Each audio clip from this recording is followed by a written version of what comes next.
So, I think I first came across Diogenes not in Orison Sweet Martin's Pushing to the Front or other studies, but in Joseph Campbell's Creative Myth. Though it might have also been in Occidental Myth. He might have been mentioned in Occidental Myth, but I read Creative Myth first.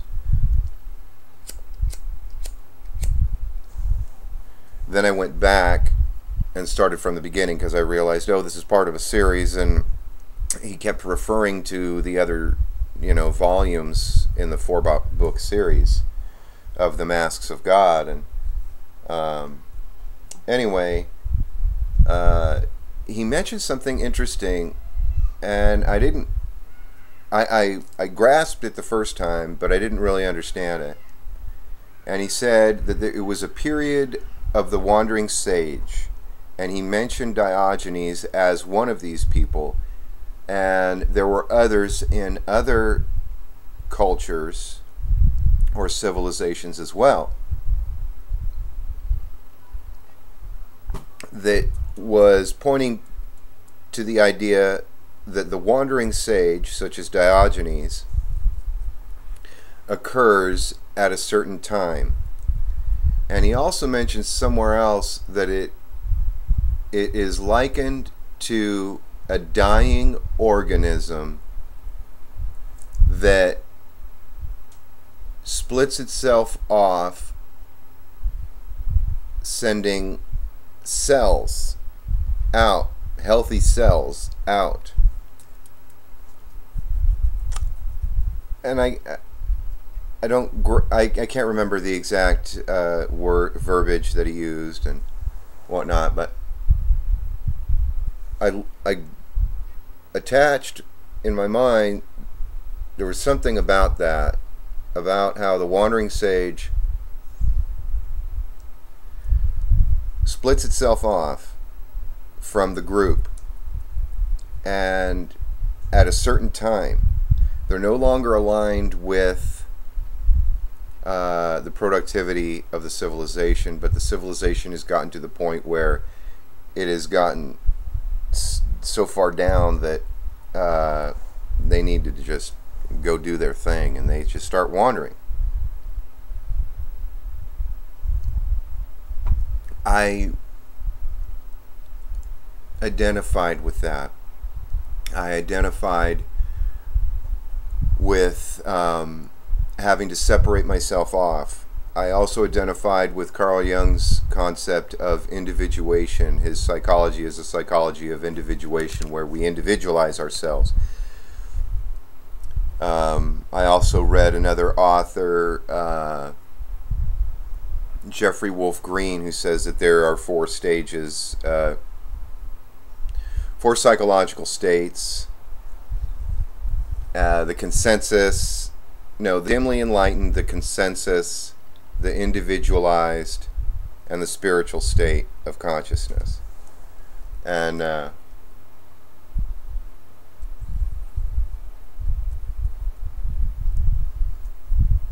I was really into this, splitting myself off. I had gone through something in my life at that time that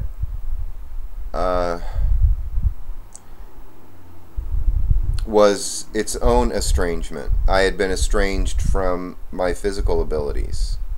I had been estranged from my ability to work, my employment. I had been estranged from a lover. I had been estranged from my children, and then by extension my family. So estrangement was, and there was nowhere for me to go. It's not like it was up to me. I was just cast out of all those things I identified myself with: my body, my work, my roles that I play in life. And so this process of individualizing myself, everything identified, my identity dissolved, and I didn't know where I was going or where I'd come And I really didn't want to think that it was all for nothing. You know, I'm not a nihilistic or nihilistic kind of experiencer of life where the glass is half empty. I tend toward the glass being half full. So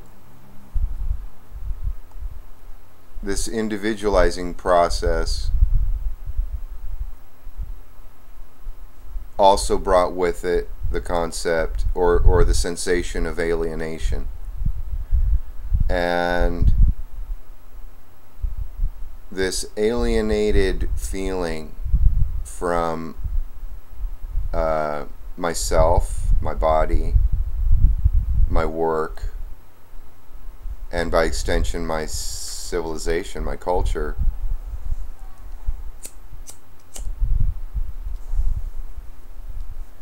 turned me inward. I went in, and the sense of alienation, not being part of the group, is commonly mentioned in historical studies of why civilizations fall apart. And I was very worried about that because I felt that I feel a commitment to my society. I feel a commitment to the United States and also to humanity and the world, and the role humanity is to play in the world.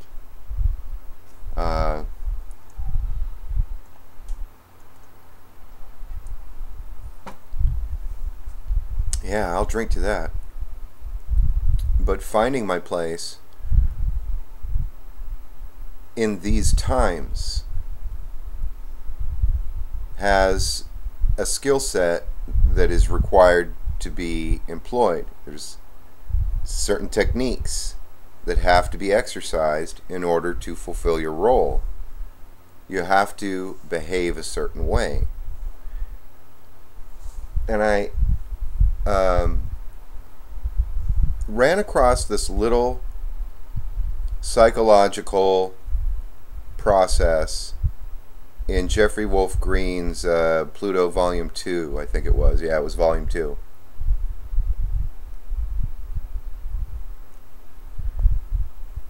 And he basically said that our values stem from our feelings. First, we have feelings. Feelings inform our values. Values inform our behavior, and behavior informs our role. So if there are behaviors being employed in a skilled technique, the values have to be attuned to those behaviors. But if your feelings, which are the root, are not in tune with the values held to exercise the behavior, then the role will come of nothing.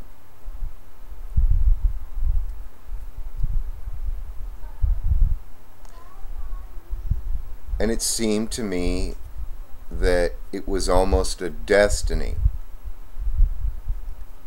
that I was to turn within and unfold this experience of self-discovery, alienated, separated off from all I had identified myself with before.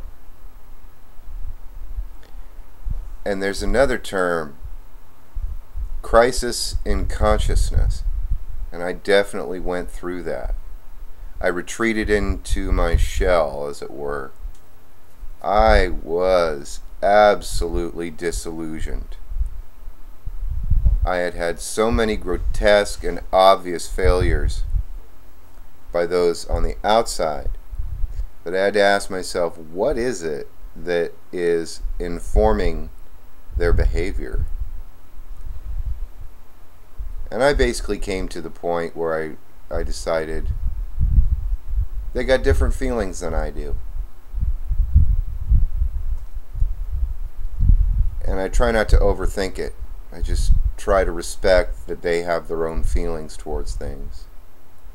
And that in time, in the phantasmagoric carnival of forms fluttering about, it is diversity and multiplicity that is productive.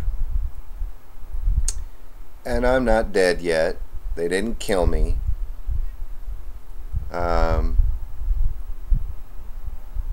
But I don't want to become defensively hardened from it. Though I definitely felt a bit exploded. Yeah. A bit blown out from the realization that people aren't what they say they are. They are what they want, whether they know it or not. So this brought me inward. What do I want? What is of worth and value?